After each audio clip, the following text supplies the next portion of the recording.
Krishna Krishna Hare Hare Hare Rama Hare Rama Rama Hare Hare Hare Krishna Krishna Krishna Hare Hare Hare Rama Rama Rama Hare Hare Hare Krishna Krishna Krishna Hare Hare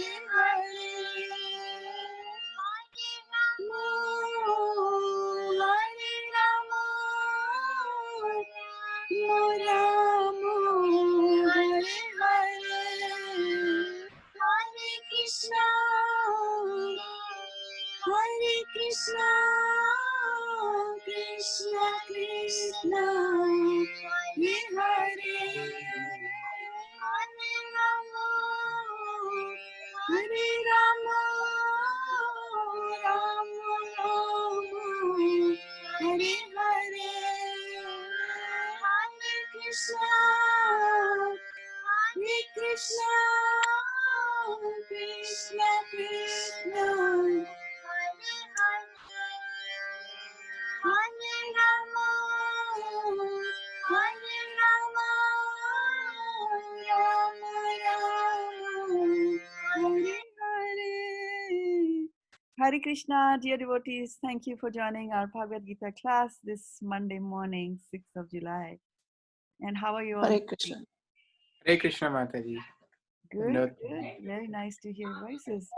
Suyash Prabhu, Niral Prabhu, Deepali Mataji, Garima Mataji, Jaya Mataji, Varshana Mataji, Sutapa Mataji, Varsha Shrestha Mataji, Vijay Lakshmi Nair, fantastic, Nama Zaya, Divyanga Prabhu, please accept my humble obeisances, Vijay Lakshmi and Achita Radhe and Dilipai Patel Prabhu and Vidyavadu Devi Dasi in the reverse order of appearance today.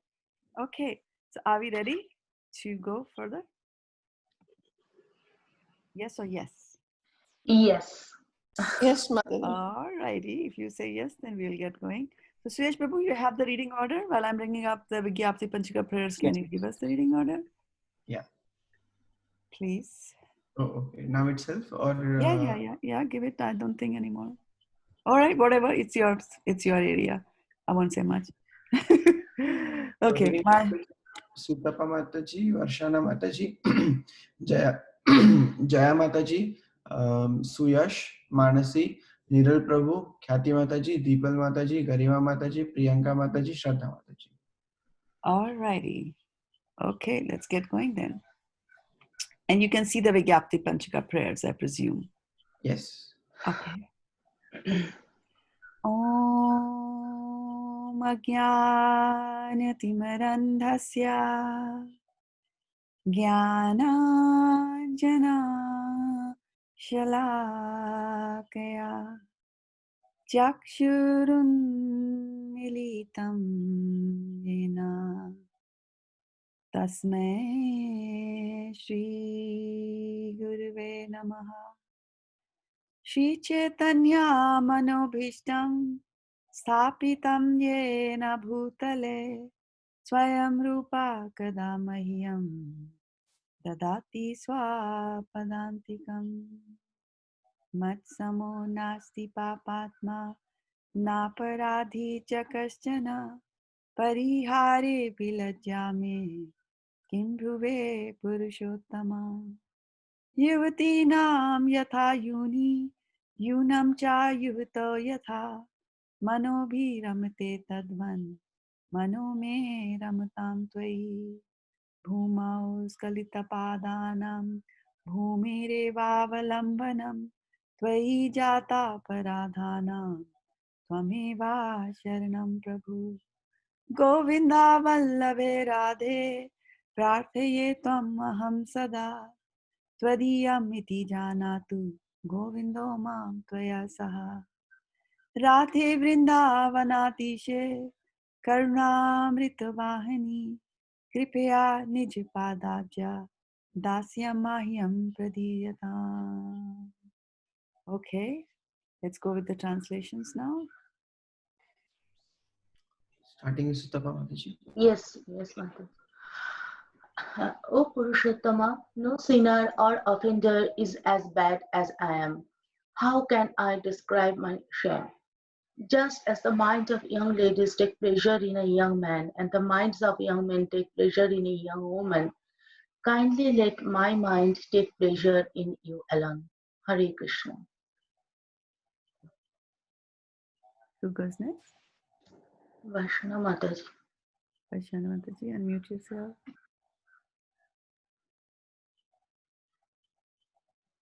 Oh, what happened? Vaishna Mataji.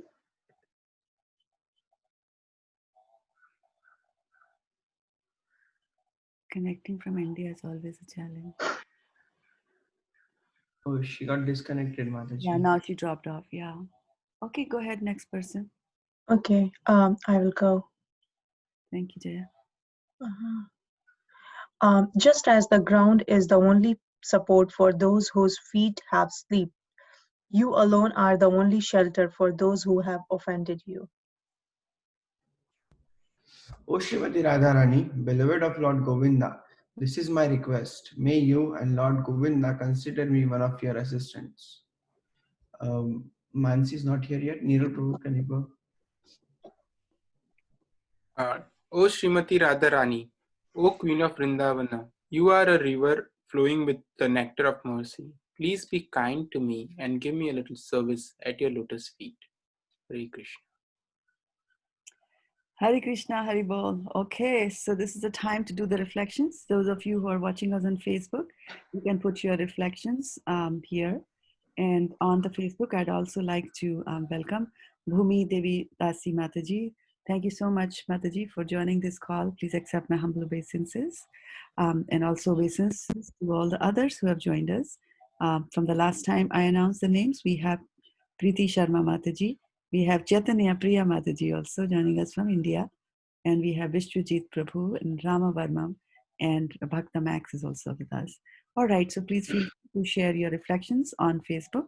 And then, of course, here on Zoom, we have been joined by a few more people. And I remember seeing Priyanka, and of course, Jaya is there. Garima has also joined us. Fantastic. So, what are your reflections today? Govinda Vallave Radhe Prarthayetam Aham Shada Tadiyam Iti Janatu Govindu Mam Taya Shaha. Very nice. Very, very nice. Just make me your assistant. Okay. Wow. Yes. Good, good, good, good.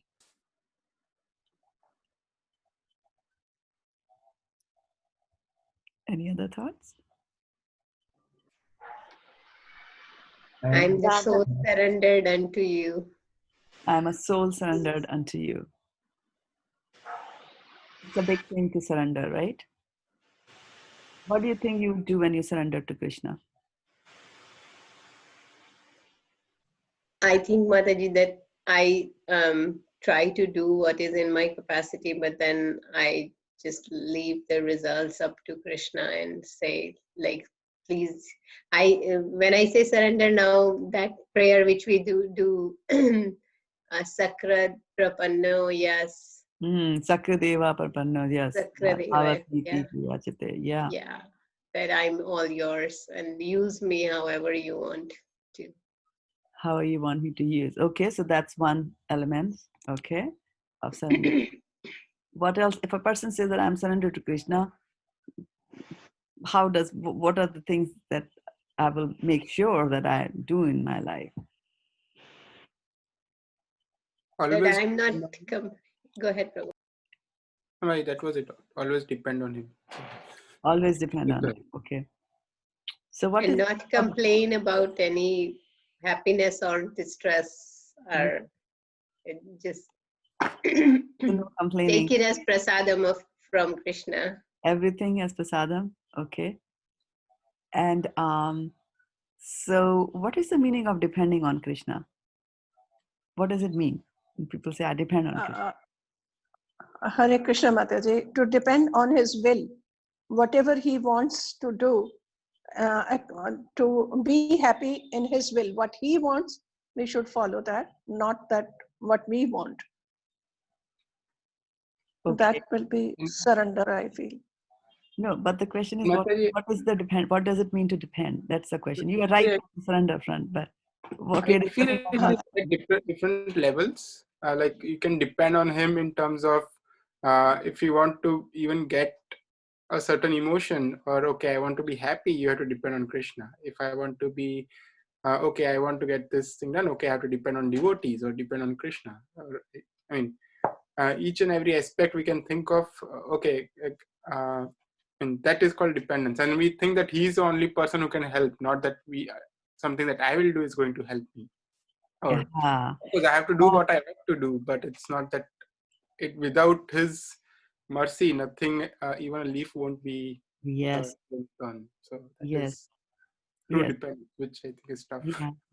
Now we use the word dependence, right, all the time. Yes, Mataji. My understanding is that whatever it comes, sorrow or happiness, means we have no responsibility. All is yours. Means all things coming from Krishna. So whatever it comes, it's equal, and we have to take that. Yeah. Means we have no responsibility of our own. We have no responsibility. Or we have big responsibility. No, Mataji, what I try to say that whatever it comes, we have to take that. And like Priyanka Mataji said, that it's like prasadam from Krishna. Okay. So whatever it comes, I take it. Is it acceptance or is it dependence? Acceptance. Both, Mataji, I guess. It's acceptance, right? So To be in Krishna consciousness so that my mind does not deviate anywhere else. Okay, so I constantly think about Krishna. So that's I'm surrendered to him. So I think about him. So going back, I'm dependent on him for the right thoughts. Yeah. Okay. Very good. So he's controlling my mind, and I want him to control my mind. So what does dependent mean in day-to-day life, right? Like when you go to office, you're filling your forms. Wherever you go to healthcare, that you're filling a form, and they ask you that work does not get done without him. Yeah. So if you say that somebody is your dependent, what does it mean? Like Hare Krishna Mataji. Yeah. When somebody says that they're dependent on you, that means they completely depend, on your mercy or your help, or I don't know how to say it actually. Yeah. Also on the context, right? If you say dependent as a householder, okay, dependent on the income, okay. If as a dependent on the visa, okay, because of that person is here. And then if you say dependent on Krishna, okay, I am alive because Krishna has kept me alive today. That's also another thing, because he can take anything away from you. Yeah.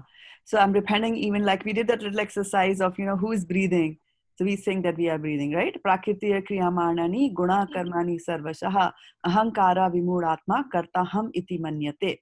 They says all these things are being done by the modes of material nature, but ahankara vimura, with, under the false ignorance, we think that we are actually the doers. And so prakritiya kiyamani, if the modes of material nature, if material nature is doing everything, right? And we talked about the life airs. How many life airs did we talk about a few days ago? Prana. Five. Did we only talk of 5? 6. More. That means we were, I think 9 or 10. I'm not 100%. Exactly. Yeah. So we talked about 10, right? So we talked about these various life airs that are moving, but there's air that is moving in your body. So why is the air moving in the body? Somebody has to move it, right? So that is why we have got demigods that control various parts of our body. There'll be one demigod who will be responsible for our breathing, one for evacuating, and things like that. So we rely on them. If one day the demigod stops working, then you stop breathing. like that. So dependence is that when you rely on somebody. For example, when I'm applying, for health insurance, they will say, who are your dependent? The other dependent means that if I don't give them anything, they won't get it. Like a small child is born, it's totally, they say the child is born, it's totally dependent on the parent, isn't it? If you don't give milk to the child cannot do anything. It cannot get up and heat some milk in the microwave and have it. Right? For everything you rely on it. So when you're dependent on Krishna, you're saying that for everything I rely on you. But does it mean that we don't have to do anything?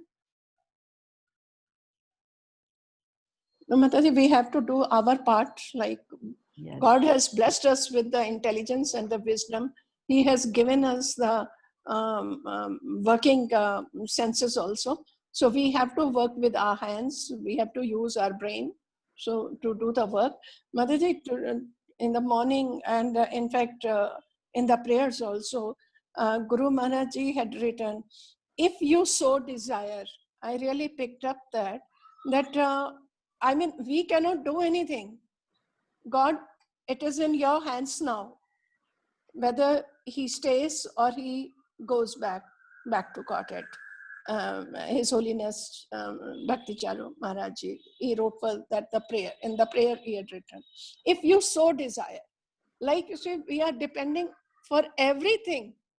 My dear Lord, if you so desire, please do it. Yes, very, very rightly put. And it is not about that now, if you so desire. It's like always you desire. Always because of Krishna's ultimate desire, because he's the fifth factor in any action being completed. So we have to understand that part, right? So I'm always constantly, I'm dependent on Krishna. And let's see what we have got on Facebook here. Kindly let my mind take pleasure in you alone. Parihare Pilajja Me, Kim Bhube Purushottama, which means Vidyavadu and Achyuta Radhe. Welcome, Divyangi Mataji, who says that, you depend on Krishna when you have no choice. You just depend on, without him, we are zero. Yeah. And yes, Vijayalakshmi Nair Mataji, there are 10 life airs, correct, for 200 points for you. Yeah. And it's not that, so when you depend on him, it's that you don't have any choice.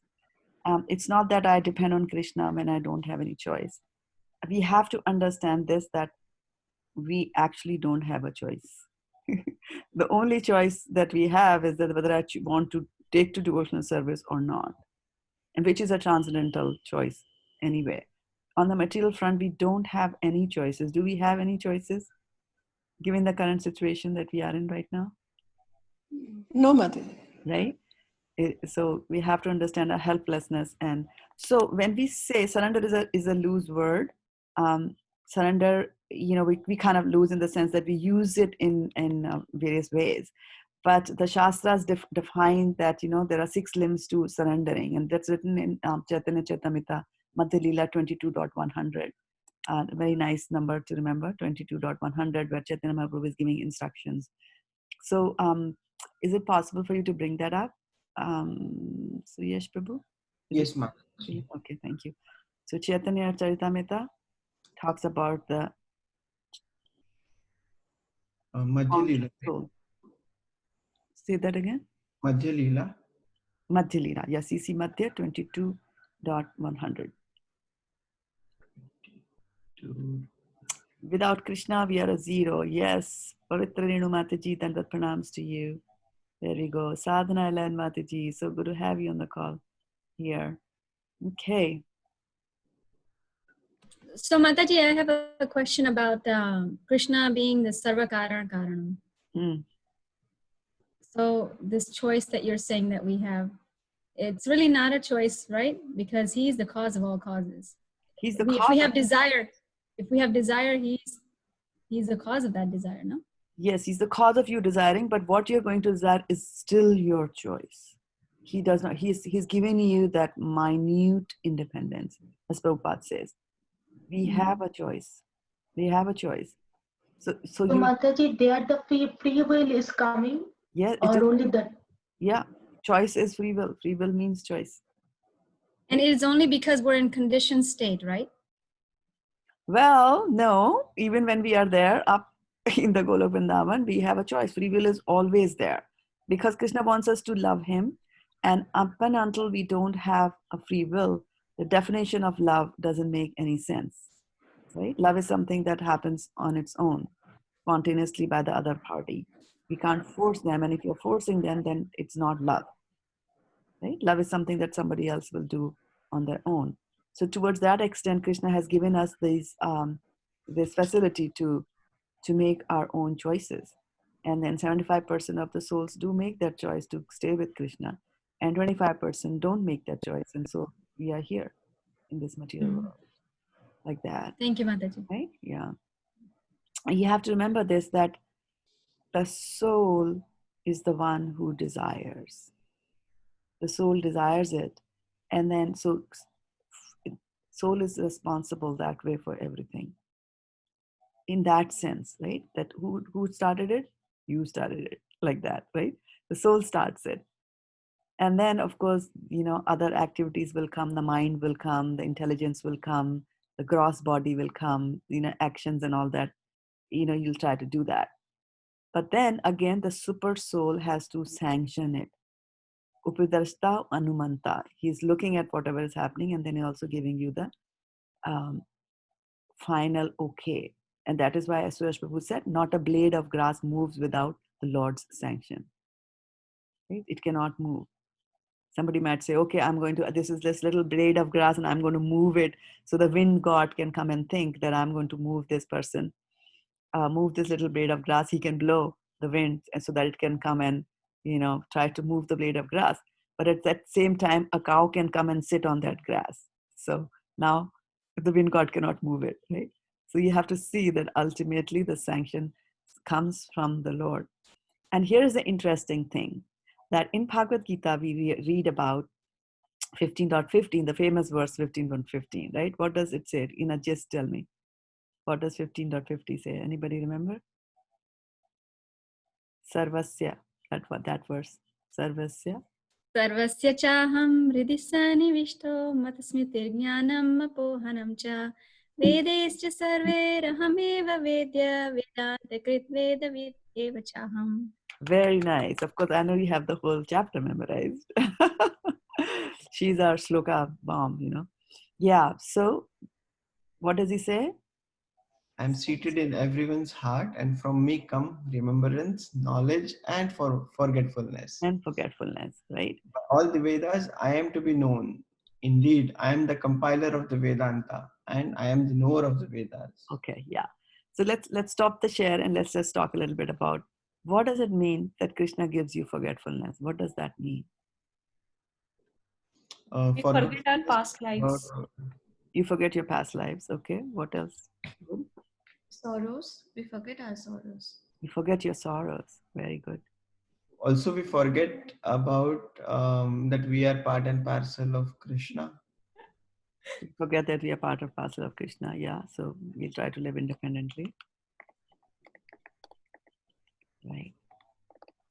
So forget everything means which is painful in this life also, current life, present life also. What do you say that again, Sudapa?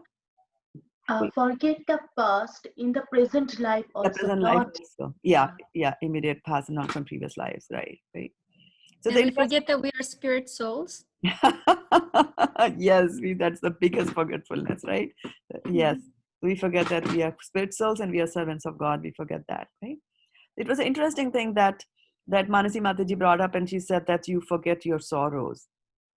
Okay, do you think that Krishna will also sometimes make you forget the joys? Yes. Yeah. And give me an example of why would you do that? Hare Krishna Mataji. When after a lot of happiness and everything, one sorrow comes and we forget everything, whatever had passed. I mean, we got in past. All the happiness we forget. We always remember the sorrow more than the happiness. The negative, right? Negative, always negative. Because we're Anandamaya, right? We don't want any miseries. Yes. Okay. So Krishna makes you, well, so we forget, right? We forget because that's our nature, right? And then we like to criticize. So it's like, why is this happening to me? And we're not grateful. If you're grateful enough, if you're really, really grateful, if you're brimming with gratefulness, then we will never forget the good that happens to us. Immediately when something wrong comes to us, we'll immediately start thinking, okay, let's look down. And this is a very good habit to form, actually. It's a good habit that you can form, that anytime any bad happens, start counting your blessings. Anytime anybody is behaving badly with you, start looking at, when was the times, what are the good that person did to you, like that. And it's a constant it is a constant practice. And I don't remember whether it was Gopal Prabhu or who was talking about it, but they were talking about one of these luminaries, and he was talking about counseling. So he was counseling a couple who were obviously at lockhorns. They were loggerheads. They were fighting with each other. And so he said that, okay. And so both of them came and both of them started talking, da da da da da da da da da. And he said, okay, stop. What I want you to do is to sit down here and say 2 good things about the other person. So the husband says, they both are silent. There's complete silence there. And then the husband says, okay, I'm going to say good things about her mother. So there's so much of negativity there that you can't even say 2 good things. The most that I can do is I can talk about the mother, And also, I once read in Reader Digest that again there was a couple who were having these differences. So they go to a counselor, and the counselor says, "Okay, I think what you should do is you should write down everything that you don't like in the other person." And so he gives a piece of paper to both of them, says, go to separate rooms and then come back after 15 minutes and show me what you have in the list. So then they come back, and then the wife has a really long list, as if she needed more paper. There were so many things about the husband that she didn't like. And then they turn to the husband, and the husband's paper was completely blank. So the counselor asked him that, why you don't have anything against your wives. Then he said, no, I have now understood the purpose because of which you have asked us to write what we have against the negative. We should not focus on the negative. I'm not going to focus on the negative in my wife. My sheet is completely blank, like that, Otherwise, these negative thoughts can suck your energy. You get up in the morning and 2 negative thoughts come, and that's it, your day is gone. You don't feel like doing anything at all. That negativity is going to burn you. But on the other hand, if you bring some positive thoughts, so the soul desires. So what I'm saying is that you should desire that I want to have positive thoughts. I want to get away with negative thoughts. And if you are desiring this, then Krishna is the Uptrishta. Krishna as the super soul is seeing what is going on in your mind. And then he will arrange things for you. If you have what Vaisheshika Prabhu calls as house on fire desire, then he will make you remember all the good things about a certain person. If you have a desire that I want to remember the good things, right? On the other hand, he will also help you forget all the bad things, like you said, right? Also notice that you can go to a class, right? You can go to a Bhagavad Gita class. You can attend classes the whole day long. You're listening to people. They are telling you good things, right? So all this is going on. But then if you have, and most of them are saying, don't dabble with the material world. It's not worth it. Don't go after material enjoyment. It's not worth it. It'll give you grief in the end. But we have desires. I can desire that I want to enjoy. I really want to enjoy. So Krishna at that time, he's a Updrashta Anumanta. He also has to fulfill your desires, because until and unless your desires, are fulfilled or replaced by a better desire, you cannot do without that situation. You have to go through it. So either you consciously stop desiring these things, which is a little difficult to do, or you consciously start substituting your material desires with spiritual ones, right? For example, if you're desiring that I want to have an ice cream, it's a material desire. Now what to do? The senses are so strong, they carry away the mind of even a person who's trying to control them. The senses are so strong. So then now you have read the Shastras, Krishna will somewhere remind you that, okay, how about pleasing the senses of Krishna? I want to please my senses by having an ice cream. Why don't I please Krishna's sensing by giving him some ice cream, right? And so you make ice cream and then you offer it to Krishna. And guess what? You will get the prasadam like that. So you can consciously, use your intellect and use your intelligence to do that. And so if you don't do it, then Krishna, if you don't go that route and you're completely under the controls of the modes and a control of your mind, then Krishna is observing, Krishna is seeing that strong desire in you, and he will make you forget the Shastras at that time. You will forget everything that anybody ever told you about, gluttony and indulgence. You will go ahead and do it like that. So surrender to Krishna will also mean that Krishna, please don't make me think those thoughts. I mean, it's not that Krishna makes you think, but it's like, because you have a choice, it's actually you who are doing it. You who are desiring it. Krishna is just aiding in the fulfillment of that thing that you had in your mind. It's not that he's doing like that. So when we say that we are surrendered to Krishna, and so there are 6 limbs to surrender, and then let's see, Suyash Prabhu has brought CC Madhya 22 dot, right?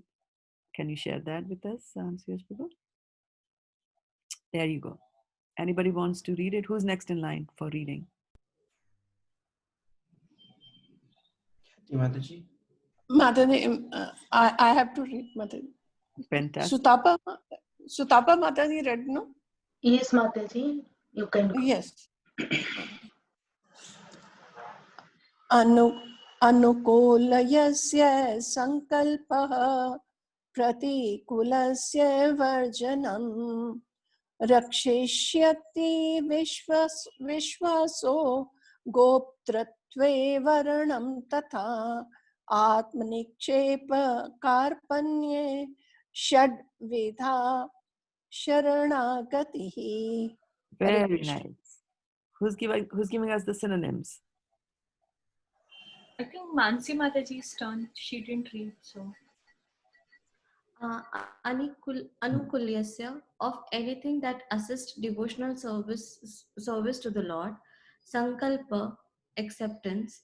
Pratikulyasya, of anything that hinders devotional service. Varjanam, complete rejection. Rakshisyati, he will protect. Iti, thus. Vishwasa, strong conviction. Goptratve, in being the guardian like the father or husband, master or maintainer. Varanam, acceptance. Tatha, as well as. Atma Nikshepa, full self-surrender. Karpanye, and humility. Satvida, 6-fold. Sharanagati, process of surrender. Very good. Translation, please. Whose turn is it? I'm not looking at the chat. I should look at the chat. Yeah, it's my turn, Mataji, now. Fantastic. The 6th division of the surrender are the acceptance of those things favorable to devotional service, the rejection of unfavorable things, the conviction that Krishna will give protection, the acceptance of the Lord as one's guardian or master, full self-surrender, and humility. That is why Shraddha Mataji has Rakshati iti Vishwaso written at the end of her email. Yeah, because I have to keep on reminding myself that my life insurance is not going to protect me. It's actually it is a good reminder for us also. Now I know from where it came. Where it came, yeah, it came from this 6th limb of Sharanagati, because I'm having trouble surrendering to Krishna. Right? You all are, Mataji. Yeah, so what are the 6? Can we go through that, list them one by one? What's the first limb? What's the first from the translation? Favorable to devotional service. Accept things which are favorable to devotional service. right? Okay. What else? Rejection. Reject the Rejecting, right? So there you say that there are always two things that have to be done side by side. You have to accept things which are favorable, but on the other hand, you also have got to reject things, right? So that's why Krishna said, or the Prabhupada said, chant 16 rounds, read scripture. So that is, you're doing accepting things that are favorable towards Krishna, right? And then what are the things that you reject? What did Prabhupada tell us to reject? the meat eating, the intoxication, the illicit sex, and gambling. And gambling, right? So he told you four like that. So they're always there. So these things, if you practice these things, then you are going towards surrender to Krishna. Okay. So those two were there. What else was there? The conviction that Krishna will give protection. Okay. So then the conviction that Krishna will give you protection. That was third, right? Acceptance of Lord as one's guardian or master. Accepting the Lord, yeah, that He's your guardian or master. Guardian means, what does guardian mean? One who protects, right? One who protects? Guards. Yeah, local guardians, right? Who has who will have your best interest in mind. Very good. Yeah, I was looking for that. Right? That you have to have that faith that He's looking for my best interest. He protects you. Yeah. He's a guardian. He's a protector. Okay. And then what was that? Full self-surrender. Full self-surrender. Right? And then what was the next one? And humility. Okay. So what does it mean that, what does full self-surrender mean? Self. That I'm not making plan on my own. I'm doing what is favorable. I don't have my own things, how things should be, or what I want. Yeah. Yeah. So in the area of surrender, when we are talking about self-surrender, a devotee will not think of on its own, in the sense that whatever it's thinking and desiring, he will always be checking and seeing that, is this thought Krishna wants? Is it what Krishna wants me to do? And if we get into that habit between our thinking, feeling, willing, and acting, that four steps that are there before an action is performed, if we somehow put in this question in the earlier cycle of the process, that am I thinking? Okay, what am I thinking? Is this something which is, Krishna wants me to think? So you see, if you're thinking negative thoughts about some devotee, if I'm blaspheming a devotee in my head, is this what Krishna really wants me to do? Right? Or I'm making elaborate plans on how I can enjoy myself materially. Is this what Krishna wants me to do? So keep on doing that check all the time, like that.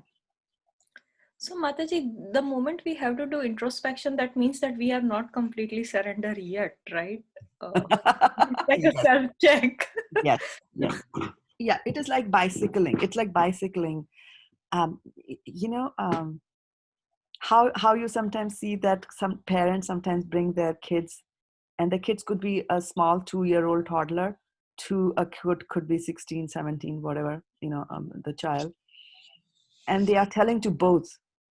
They are telling the same thing to both, and which is for a 2-year-old boy, the father, I've seen fathers bring their 4-year-old 2-year-old kids to the temple, and the father is paying obeisances. They tell the kid also to do the obeisances, and the kid obviously is a kid, and I've seen fathers take the kid's head and gently, very gently, push them towards the ground till they learn how to do it. So because they don't want to do it. And then of course they become, as they grow old and they're big also, I've seen sometimes the parents are there and they're so excited about Krishna consciousness, but the kids are not there, but somehow the kid has agreed to come to the temple with you, and then they are there, and then now the parent knows that the child, the kid doesn't know that they have to bow, and that bowing down to Krishna is not coming automatically, right? So, but when we start practicing, and that's why we're saying that when it comes to devotional service, there are two aspects of devotional service. You can do devotional service as a matter of practice. So you're practicing it. Abhyas, abhyas yogena, right? So Krishna says that in the 12th chapter, which is about, in Bhagavad Gita, what's the 12th chapter? What topic? Devotional service for Devotional service there for 200 points. He's talking about devotional service. So he's saying about devotional service, he's saying, put your mind on me all the time. Mayeva man adatsva, may buddhim niveshaya, nivashishai mayeva atha urdham na sanchaya. So he's saying, mayeva man adatsva, you know, invest your mind in me. So the kind of thoughts that are coming, they should be thoughts of God, right? Or as devotees like that. So invest, and then invest your intelligence also in me, because the intelligence is something that you can use for material or you can use for, you know, spiritual. It's you have the free will. So mayeva mana adasva mai buddhim nivesha nivashishai mayeva ata urdham na sansaya. He says that you will always reside in me. Ata urdham na sansaya. Do not think. Do not have any doubt. Samshayas. Do not have any doubt that it's going to happen. You will live in me. He says that. And then he goes and says, Atha chittam samadhatum nasaknosi maistiram. Atha chittam, if you are not able to engage your mind like that in me and, you know, keep it steady in me like that, abhyas yoga, atha chittam samadhatum nasaknosi maistiram abhyas yogena tatho mam ichhaptum dhananjaya. So he says, if you cannot engage your mind in me, so which is the ultimate, which we have to do, and which Krishna will tell very shortly. Actually, he told him yesterday, right? That's why you should fight. He told in yesterday's verse, isn't it? What was yesterday's verse? Can you bring it up, Asiyash Prabhu? And let's see what did Krishna tell to Arjuna. Yesterday's was 2.18, Bhagavad Gita 2.18. So. Is it visible, Mataji, 2.18? To me, it's not visible. I don't know. Is it visible to others? It could be. I have several things here. Can you? Can others see it? Yeah, now I'm seeing. Yes. Yeah. Right. So what is he saying? Who's the done? body of the indestructible, immeasurable, and eternal living entity is sure to come to an end. Therefore, fight, O descendant of Bharata. Right. So he has told him that you fight. So now he has given him the higher picture. He's giving him the picture of soul versus body, material versus spiritual, and all that. And he's instructing him that you fight. Okay. Therefore, you should fight. Original Bharata. And then in 8th chapter, he will also say, Tasmat sarveshu kaleshu. Tasmat sarveshu kaleshu mam anusmara yuddhacha. So he's also saying that, you know, all the time you engage in you think about me and then you do your fight, right? So when he's fighting, it doesn't mean that, you know, for every time that arrow that he takes out, he's saying Hare Krishna and then he's taking it out. It's not like that. It's whatever you're doing, as long as you have this thing in your mind that I'm doing this for Krishna, that is, you are thinking about Krishna. That is a basic premise on which, you know, you're operating there. So if you cannot do that, so we have to keep this in mind, that that is the ultimate goal, and that is samadhi, when you are thinking of nothing but Krishna, like that. And once I remember that I was doing something for my spiritual master, and it was, I think I was making a PowerPoint presentation or something like that, and I was supposed to join him on a video call and something like that, and I started the video call, started working on the PowerPoint presentation, which was for Krishna only. And then I didn't even notice that he had joined the video conference, and he had stopped there. He was watching what I was doing. It was funny, you know. And then he said that this is samadhi. I just could not I never understand that. Why did he say this is samadhi? But samadhi is that when you're focused on something so much that your mind is not going anywhere. You can't even see somebody has walked in. And then so imagine that you're focused on something which is related to Krishna. That is the real samadhi that we should aim for. But remember, this is what our aim is, that we should be thinking about Krishna. And the good news is that you do think about Krishna much, much more than the average person on the street. So that's the good news that we have. So we have people who cannot do it. Most of us cannot put our mind. And again, why can't we put our mind? Because we are in Kali Yuga. the nature of the times is like that. It's difficult for us to concentrate because of so many disturbances which are there. So it's a done thing. But what he's saying is practice. So you have to constantly practice. And so to bring to your point, Kathy, that we are in that stage where we are practicing things, so it won't come naturally. But after practice, it becomes like we say, right? It's become second nature to me. Even if I'm sleeping, you can wake me up and ask me, I'll give you the answer, because it has become my nature. So devotional service, has to become our nature. And the good news is that devotional service is already my nature. So it's not that something that I have to bring from outside. It's already there. All that I have to do is to remove the coverings which are there. And how will we remove the coverings of that is coming from CC Madhya 22.100 that Suyash Prabhu will bring up momentarily on the screens for you to watch. And that is that, I should do things which are favorable to Krishna. I should not do things which are not favorable to Krishna. I should have the Vishwas, Rakshatiti Vishwas, so that I have faith that Krishna is going to, protect me and that he's my provider, like that, right?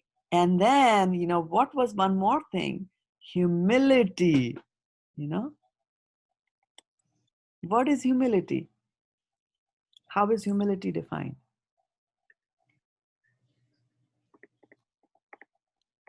Any thoughts about what is humility? So whatever good or like good that we obtain, we think it's... Sorry, Mataji. We think it's because of Krishna and not because of us. That's the true humility. That Krishna is maintaining everything. There is no I. There is no I in it. Okay. Any more thoughts about humility? Like I'm thinking that I'm lower than, even lower than the blade of a grass. I mean, I'm always like thinking that everyone else is better than me and I am the most fallen. Yeah. So, how is humility and how do humility and low self-esteem then compare to each other? If I'm thinking I'm lower than a grass, then is it low self-esteem? No, it's not lower self-esteem. It's yeah, the flavor is so different. I like that. Flavor is so different. So you see, thank you for bringing the word flavor there. Yeah. So you will get the taste and you'll get the flavor. You'll get the taste for the flavor. The flavors are different. The mellows are different. The mood in which you're doing it is different, right? Prabhupada says that humility is when you're doing what Krishna wants you to do. That was the extremes of humility. And who demonstrated that extreme of humility? Doing what Krishna wants you to do, although you don't want to do it. You don't want to do it. Bali Maharaj? No? You didn't want to do anything and you did. Lord Hanuman. Arjuna. Whole one chapter he said, I don't want to do this, I don't want to do this, I don't want to do this. And Krishna tells him that is humility. That is humility because, you are giving your I-ness. I want to do this. I want to do this. I can do it. I am capable of doing it. But I will not do it. Why? Or I will do it because it is Krishna's will. It's Krishna's will, like that, right? So, and of course, surrender means that, right? So humility is a very essential element to surrendering, right? Like that, yeah. And I'm, yes. But Mataji, it is so difficult to remove I from everything, right? Yes, it is difficult, yeah. I say, it's like there is I in every sentence. Yes. Me and my Prabhu were practicing one day, like not to use word I for 10 minutes. You two keep on doing very fantastic things. Actually, you know how they have this nice game, Neeral and Kyati, that with they exchange verses also from Bhagavad. They converse and they have dialogues and verses of Bhagavad Gita. Mataji, it instantaneously happens. Yes, it happens instantly. And then this is what is happening when Krishna says that I will bring the remembrance. He will at that particular point in time bring that particular shloka into your head so that you'll be able to reciprocate. So you see, so that is what I'm saying, that you have to become appreciators. You have to appreciate it at every point. That when the next time you are talking to Niral in Sanskrit slokas and a shloka comes, and at that time you will see that in your mind you can activate that other channel in the mind. There are so many channels which are communicating. You know how when sometimes you sit in a taxi, the taxi driver, you hear there's so many communications going on his walkie-talkie. So like that, you can have several channels in your head, and one channel can be channel gratitude. That you're very cognizant, and you can multiplex in the sense that very quickly, even as you're reciting the verse, you can say, oh yeah, we talked about that in the class, and the Krishna is sending me, it's coming from Krishna, thank you Krishna. And so you can do that, have those little side conversations, and then even continue in your main thought like that. So gratitude has to be there all the time, and gratitude will bring you positive thoughts. And as Namazia Mataji says, that positive thoughts are the best, right? And he says, if you're feeding a bad dog, which is the negative emotions, you're feeding a bad dog, then it will win, right? You're feeding it. So don't feed your negative emotions. Let them just go here again.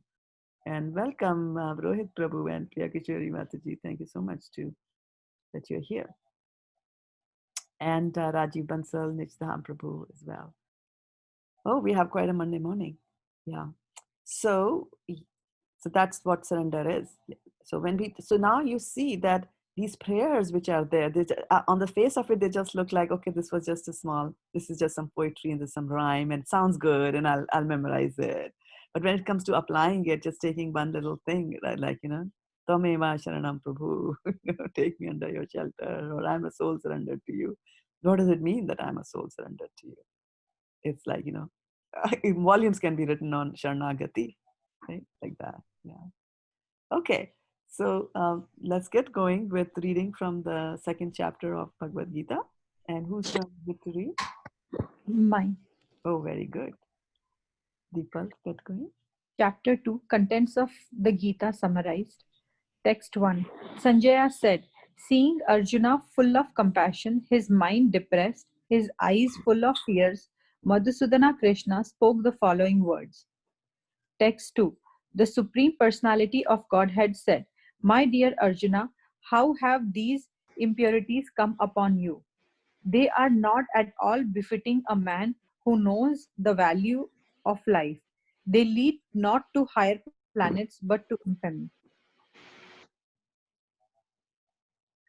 Text 3. O son of Pritha, do not yield to this degrading importance. It does not become you. Give up such petty weakness of heart and arise. O chastiser of the enemy. Text 4.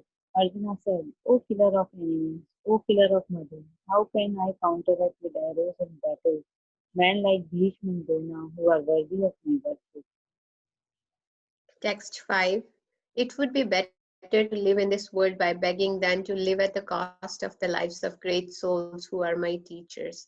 Even though desiring worldly gain, they are superiors. If they are killed, everything we enjoy will be tainted with blood.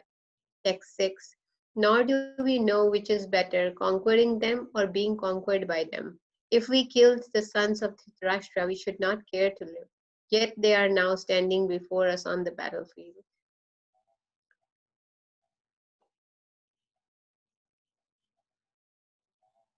After Priyanka. Ishwari Radhika Mataji. Oh, Hare Krishna, Prabhu. Thank you.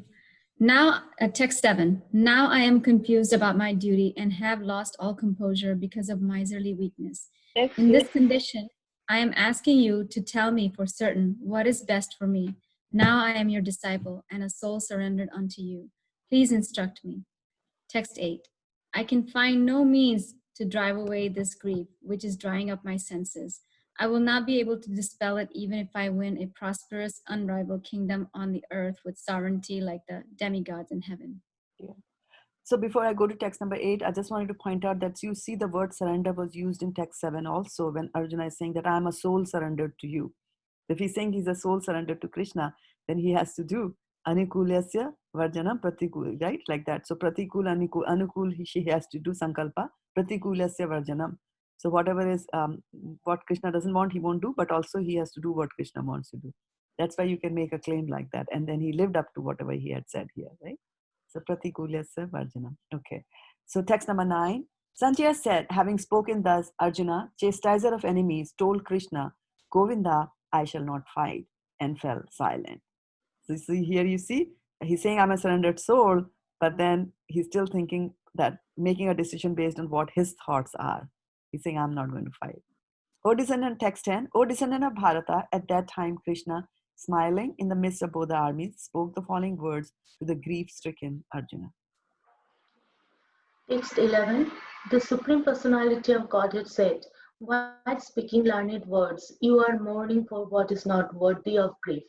Those who are wise lament neither for the living nor for the dead. Text 12. Never was there a time when I did not exist, nor you, nor all these kings, nor in the future shall any of us cease to be. Text 13. As the embodied soul continuously passes in this body from boyhood to youth to old age, the soul similarly passes into another body at death.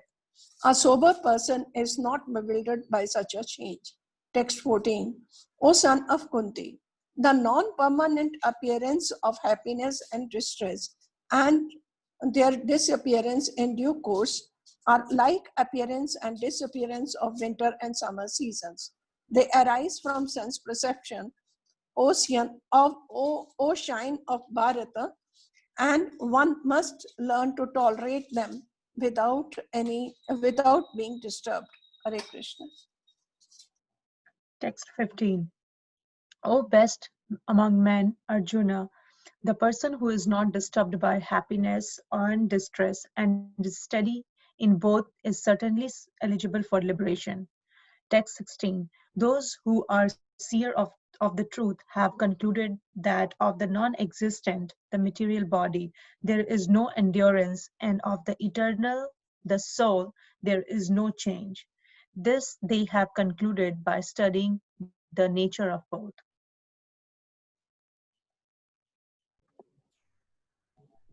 That which pervades the entire body, you should know to be indestructible.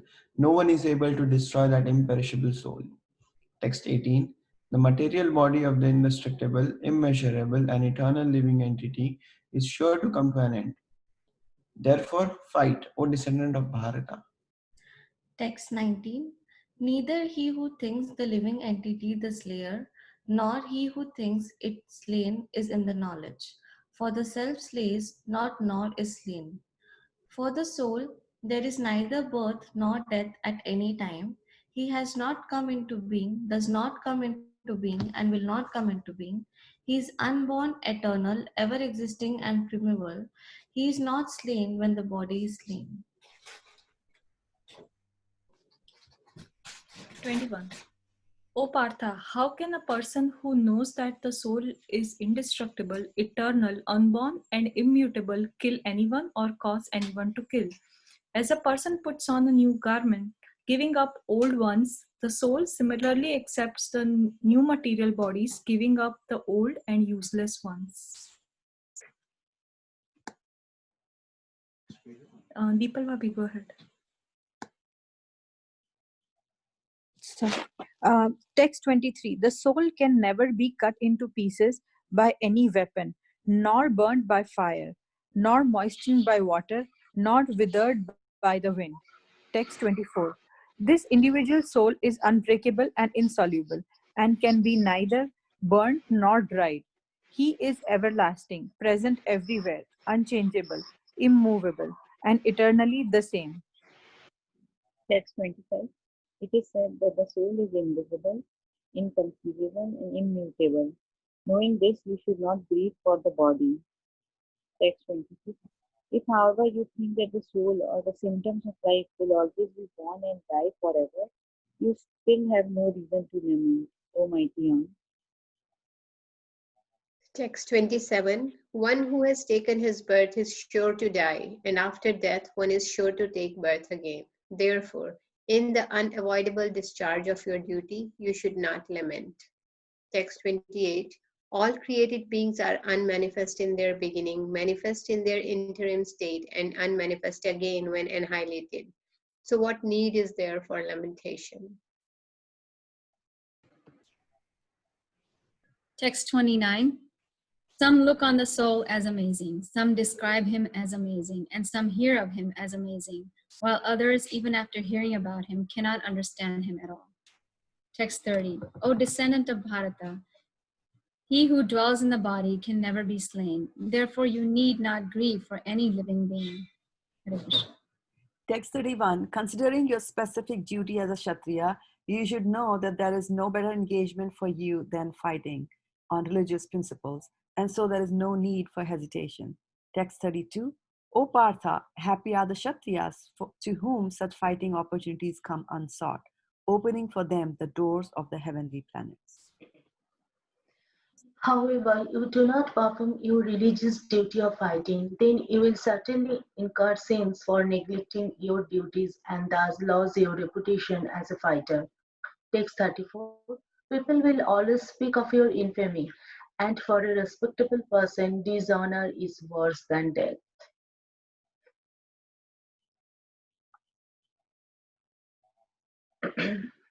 Hare Krishna. Text 35. The great generals who have highly esteemed your name and fame will think that you have left a battle to fear only, and that they consider you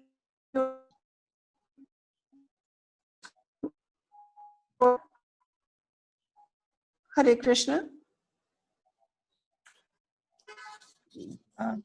Text 37. Yeah, Mataji, Please scroll it up. Yeah, she hasn't yet read 37. 36? 36, yeah. Sorry. She just done one verse, I think.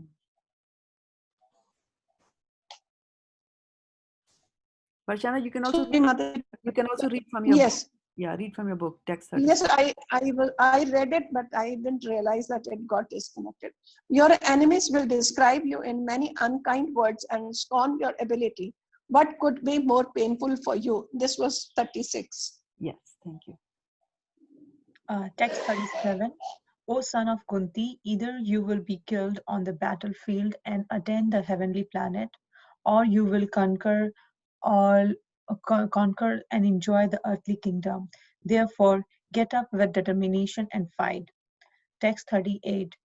Do thou fight for the sake of fighting, without considering happiness or distress, loss or gain, victory or defeat. And by so doing, you shall never incur sin. Hari Bol. Okay, should we look at the verse for today? Yeah, 280. 290. Yainam vetti hantaram yaschainam manyate hatam ubhau tau na vijanito nayam hanti na hanyate. Very nice.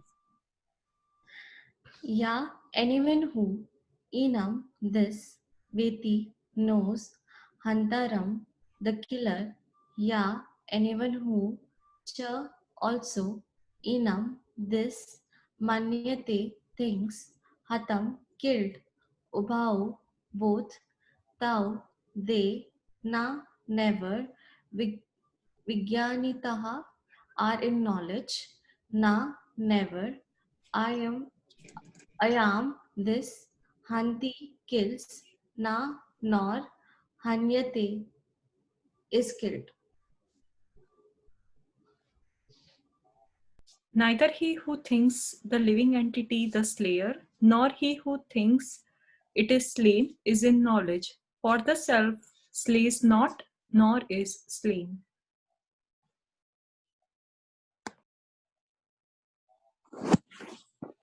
Purport. When an embodied living entity is hurt by fatal weapons, it is to be known that the living entity within the body is not killed.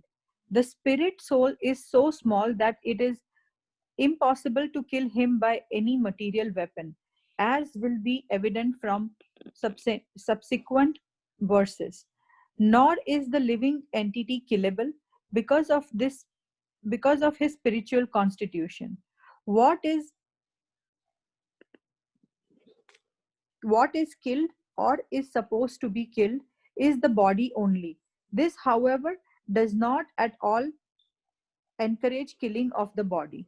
The Vedic injunction is ma himsyat sarva bhutani. Never commit violence to anyone. Nor does understanding that the living entity is not killed encourage animal slaughter. Killing the body of anyone without authority is abdominal and is punishable by the law of the state as well as by the law of the Lord. Arjuna, however, is being engaged in killing for the principle of the religion and not whimsically. Haribol. Okay, so short, sweet words here. What are the thoughts? And you can stop sharing so that I can see all of you here. Not committing violence against anyone, right? And violence can be like of a different type. Violence, physical violence is one thing, but like with the mind, we create so much of negative thoughts about someone is also violence. So yeah. So from the gross to the subtle, right? From the gross is like you take a stick and hit somebody. Through your mind, you're letting out negative vibrations for somebody else, right? And in other words, just I guess one before or one after, body which is non-permanent. That's how it is described. Very nice, very nice. Can you bring up that verse? I think it's 2:16, and it had that very nice musical intonation, right? Very chiasmus, right? We had used that. Na sati vidyate bhavo na bhavo vidyate sata ubhiyortasya dishtuntas sattvadarshibhi. Right, there you go. Non-existent. Yeah. So what was it in the current verse that made you think of this one? And you are on the right track. Yeah. Because as Prabhupada points, it is the body which is killed. That means it is a non-permanent one. And soul which is eternal, it's not killed. It's just going to move. Yes. So let's go and look at the words that Prabhupada is using. 19 purport, right? Go into the purport, and what is he saying there in the purport? Which line from the purport is talking about that? That the soul is so small that it cannot be killed. Is that? Oh no, it's not that. Yeah, it's not. Yeah, there you go. That's the one. Yes. Nor is a living entity killable because of its spiritual constitution. So who says because of this, if I'm spiritual, I will not be killed? Bhagavad Gita 2.16. Krishna said that. So I'm referring to it. And he says that of the material, there is no endurance, and of the spiritual, there is no change. Right? And so that thing now, Prabhupada is using this to explain that when you're saying that the soul is not killed, nobody can kill the soul because of that's what the definition of spiritual things are, that, they cannot get killed. And it's such an interesting thing that for matter, we always say that matter is dead. Matter is dead. It's all dead matter, right? So we talk about matter as dead matter, but then we say that the body died.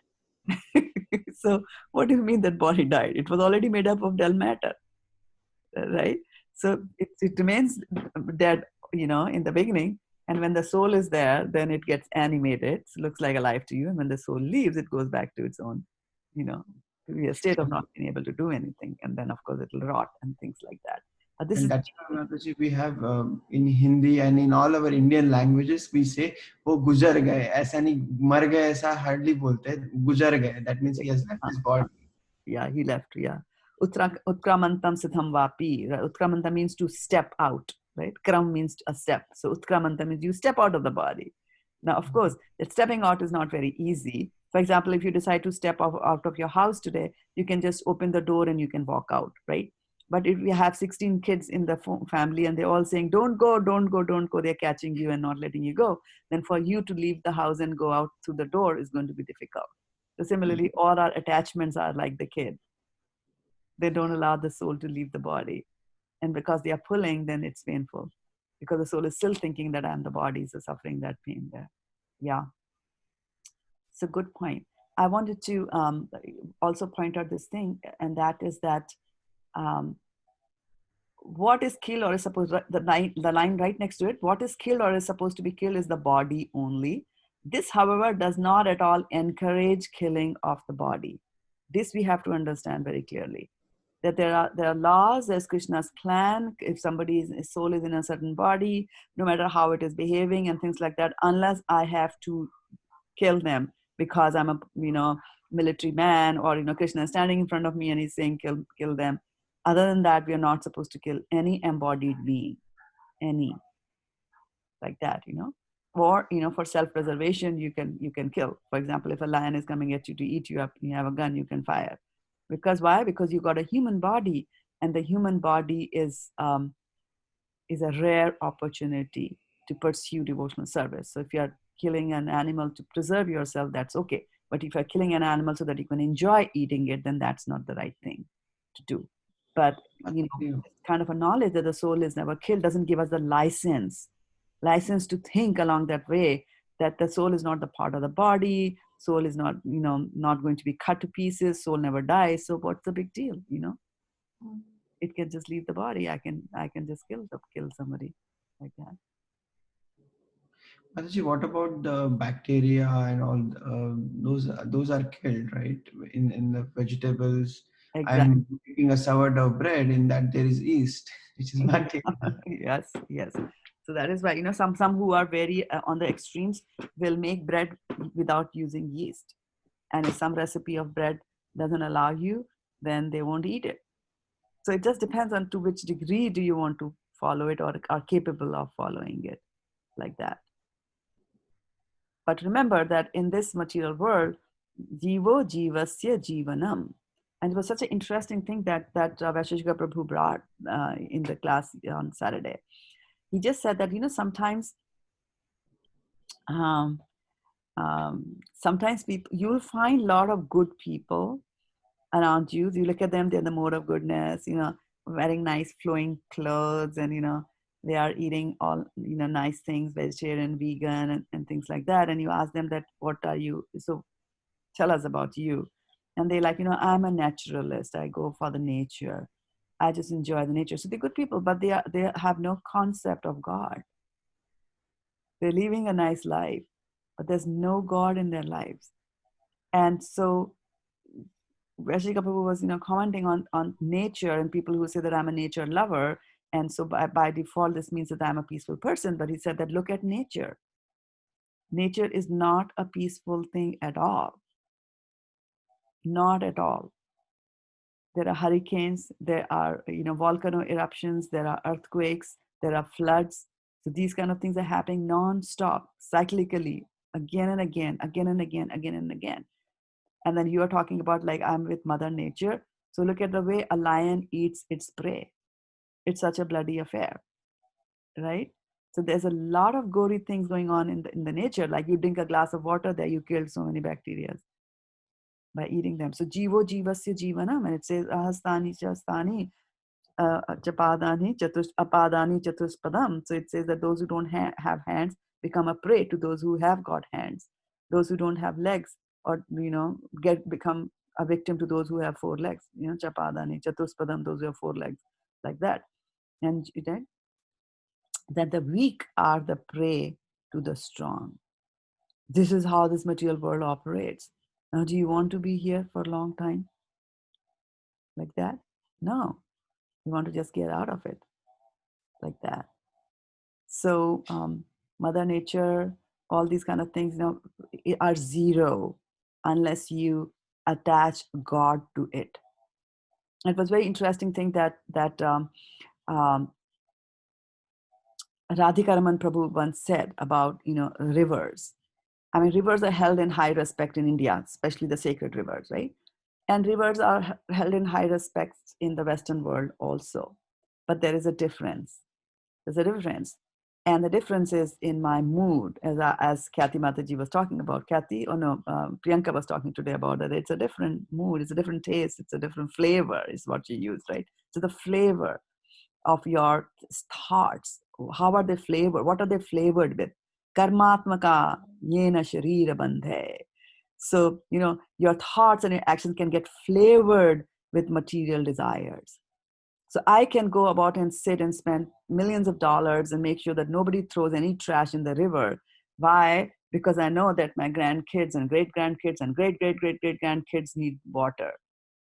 And I have to make sure that everything is neat and clean. So you see that there is still I-centered, that activity that I'm doing is centered on me. I am trying to think of enjoyment for me, and as well as for my extensions, which will include generations before me and after me. So I'm doing that. On the other hand, when you look at a sacred river like Ganges, yes, we respect Ganges, and a proper person will not throw stuff into the Ganges like that. Why is that respect there? It's not because I'm going to drink water. It's not because I'm going to, on a hot day, I'm going to plunge in the Ganges and I'm going to take a bath in the Ganges, or also that, Ganges is going to remove all my sins. The basic thought that comes over there is that she is a devotee of the Lord. Now, if you think of Ganges as a devotee of the Lord, you wouldn't even want to, get inside her thinking that I'm dirty and I don't want to do that like that. So you see that the mood is different and the way they're approaching things is so very different like that. So always keep thinking about, keeping Krishna in the center, Try to associate everything with Krishna. And then you will have a peaceful life when you start doing that. And there is no other way other than doing it that way to get you everlasting peace. Susukam kartum avyayam, right? He says, Raja Vidya Rajaguyam in 9th chapter. Raja Vidya Rajaguyam, Pavitram idam uttamam, Pratyaksha avagam dharmyam, Susukam kartum avyayam. Devotional service, you will taste it by yourself. You will know by yourself. And then, there is Bhakti Pareshanu Bhavo Viraktir. Right? So it says that, when you start developing devotional service, you will slowly start getting detached with the material world. And guess what? It won't be with a pang. It won't be any hurt. You will not, it's not that you will hurt for that. Especially like how sometimes there's a relationship, right? And then a boy and a girl are in a relationship with each other, and then they break up. Right? So after they break up, then there is tears and heartache and things like that. But then 7 years later, they are settled in their own lives, and you talk about them. So, hey, Anna, what happened to Bobby? Anna will say, I got over him. So what is the meaning of I got over him, right? So similarly, we will also get over our propensities to enjoy material nature. And why will that happen? And how will that happen is by developing a higher taste. It's not that, you'll get over Bobby. You got over Bobby because you found a Robert. Like that, right? So it's difficult to just get over like that unless you substitute it with something else. And why don't we do substitution with a better thing, right? And the best for that matter. So bring in Krishna all the time, and then you will get over material world and enjoy everlasting happiness with that. So any more thoughts on this verse? We have a few minutes to 8 o'clock when we typically end here. And Bhakta Max is telling us something here. And let's see. Yeah, so Vidyavati is saying that soul is so subtle that it can't be killed. And then according to Bhakta Max, according to the nature of the individual and his reactions from previous activities, okay, that is what we think. Therefore, Arjuna is merely the instrument under the control of divine nature. All the circumstances seem material because Krishna is present. It cannot merely be given up. Yes, surrender is working and doing Krishna's will. According to 2.19 purport, Arjuna was authorized under the principles of religion. Yes, today. Yes, under the principles of religion. And who forms the principles of religion? Who can define religion? Krishna. Krishna, yeah, right? Bhagwan Pranitam, Dharmastu, yeah, right? So in Srimad Bhagavatam it says Dharma is defined by Krishna and not by anybody. So Mataji, I have one question. Mhm. Here in the shlok, Prabhupada has described that you cannot kill without an authority. Like, how can we say that we are authorized to kill or not to kill? Yeah. And Prabhupada gives a very nice example. He says that, if a man goes to war, right? And there he kills hundreds in the enemy party. And when he comes back, then he is given a medal. And everybody welcomes back the hero. When he goes back to his town, there are garlands and claps and music and everything like that, because what has that man done? He has killed 200, 300, 2,000, 2 million, whatever, right? They've killed. Now, if this same man then goes and murders his wife, let's say, right? Then the same government which had given him a medal, that same government will now hang him to death. Why? Because the second killing is not authorized. So whether whether it is authorized or not authorized, you have always got to refer to a higher authority than who we are. And that's why Prabhupada is immediately cautioning, because this verse can take somebody in a totally different direction to think like, oh, soul never dies, so it's just in a body, I can kill the body, so I get a license for meat eating. And Prabhupada is clarifying that. He's saying, no, unless it is authorized, you cannot do that. So again, laws of karma are pretty deep. Laws of karma are pretty deep. For example, some of the scriptures will tell you to sacrifice animals. So you will say that isn't that authorized, right? Some of the Puranas, there are 18 Puranas, major Puranas, and then they are divided, 6 and 6. 6 are in the mode of goodness, 6 are in the mode of passion, 6 are in the mode of ignorance. So those which are in the mode of ignorance will tell you how you can eat meat, because you have such a strong desire. One has a certain, not you, but someone has such a strong desire that they want to eat meat. So then they make it difficult for them to do it, but they still allow them to do it. Say that, okay, now you are authorized, now you do this and do that on certain day of the month only, after doing only certain rituals only can you eat this. Can you offer an animal and sacrifice, and you can eat it, right? But we see in Srimad Bhagavatam, when Narad Muni when he looks at, the hunter that used to kill a lot of animals, he says, now look at the sky, all these animals are waiting to kill you. Like that, right? So that knowledge also we have to get, that yes, are you authorized to kill? Yes, I'm authorized to kill in such and such a situation because of my desires to eat me. They are authorizing you, but then also read the fine print, and which is that, and when they're killing the animal, Vaishnav Prabhu, always repeats that in the class. He says that they are saying that I'm killing you now, but in the next life you're going to get a body that you will kill me. So look at that, how futile is that, and how strong is somebody's desire to eat meat, that they can even say that. They can even say that, because I want to eat meat now. Who cares about the next life, But this day and age, I'm sorry, Mataji, but in the Kali Yuga, nobody knows that. Maybe in Treta Yuga or something they knew, or Dwapar Yuga, but this day and age, nobody knows that. If they knew that, a lot of people would think about it and say, okay, no, I don't want to do that because I don't want to become an animal. Or that animal, I don't want that animal to eat me. Exactly. A lot of them do not know that. And that's why they say this is a bad age, but then it's also good age.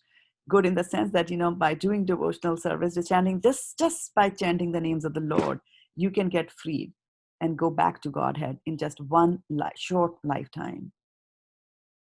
Like that. And yes, so two kinds of people take birth in Kali Yuga: the extreme of the bad ones, because they can indulge more, and the extremes of the good also wants to take birth. I mean, the demigods say that we want to take birth in Bharatvarsha, and we want to take birth in Bharatvarsha in Kali Yuga, because they have figured it out that it's a quick and easy way. Jesus, just survive for 100 years. And what is 100 years for a demigod? They live for millions of years like that, right? What is 100 years for them? So for very short, it's like, oh, you go there and you get liberated. Wow, let me go there and just pursue that. So if we are in Kali Yuga and so close, it's just 5,000 years ago that Krishna was here, right? It's not a long time. Ask me. It's not a long time at all. 100 years is nothing, and 5,000 is nothing. It just goes by like that.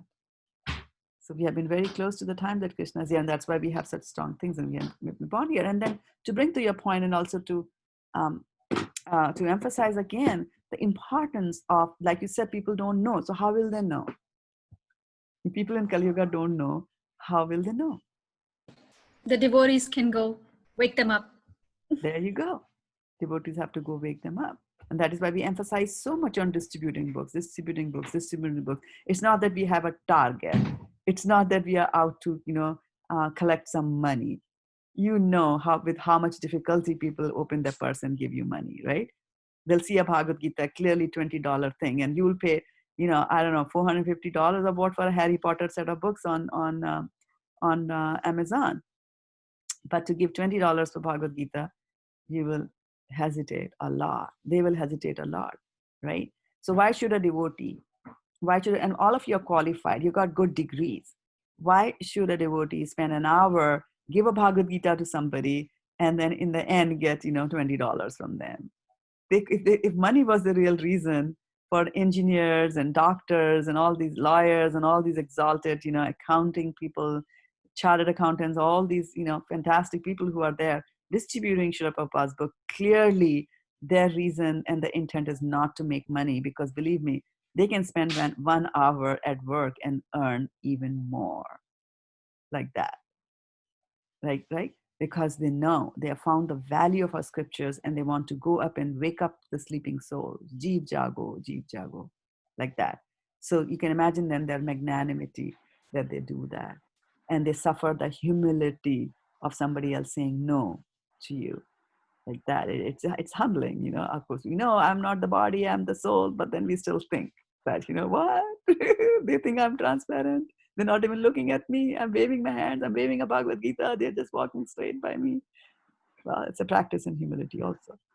Mataji, I want to share experience. Like it was like 2 years back, and they were celebrating 15th of August near our place, and they were distributing books, and it was Bhagavad Gita. And the lady, she was telling, and like what you told, but nobody was ready to spend like $20 or $15.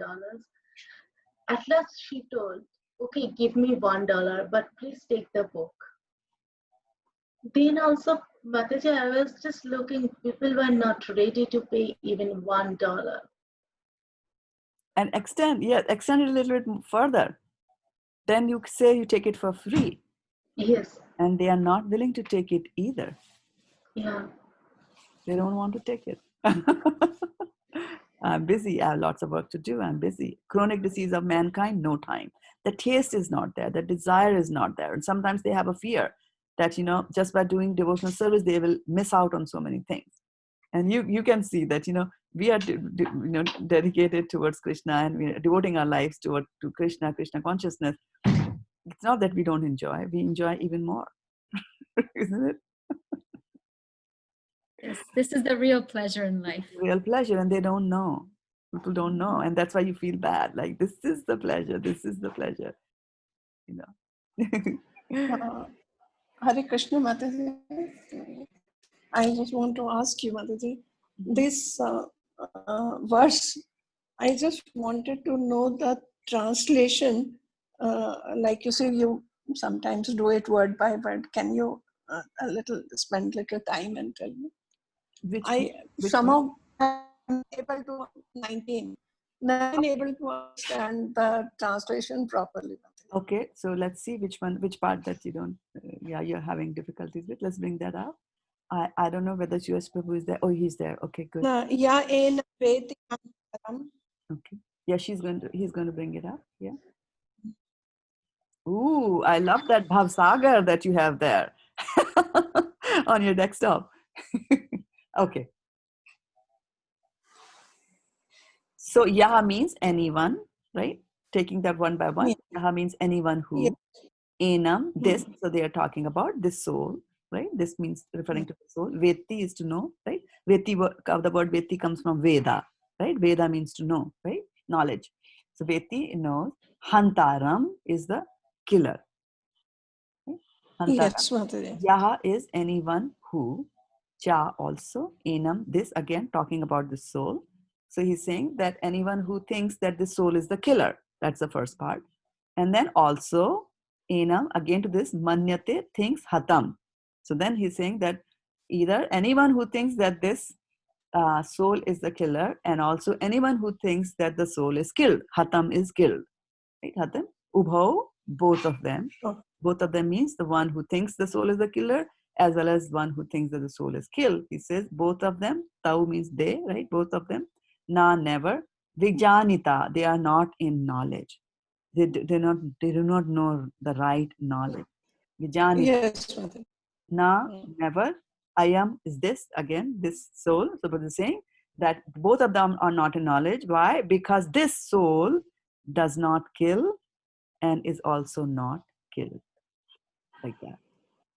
So you got it now, Varshana? Yes, Mataji. Thank you so much. Okay. Yanam veti hantaram. Made it very easy for me, Mataji. Ya enam veti hantaram. Yaschenam hanyate hatam. Ubhautau na vijanito.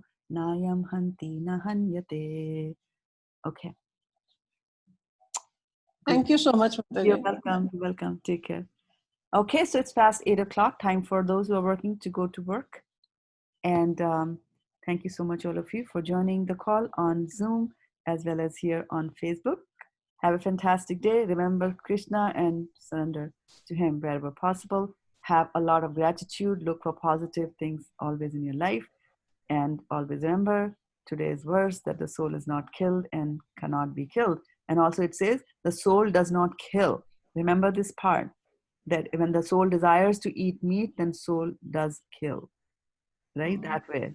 Okay? When it says the soul does not kill, here it is saying that one soul doesn't kill another soul. But remember, the soul is responsible for some of the other killings that you can do. Okay? Vanchikalpatarubhyascha kipasindubhyevacha patitanam pavnebhyo vaishnavebhyo namo namaha gopremanande hari hari bol. Have a fantastic day, everybody. Enjoy. Hari bol. Haribol.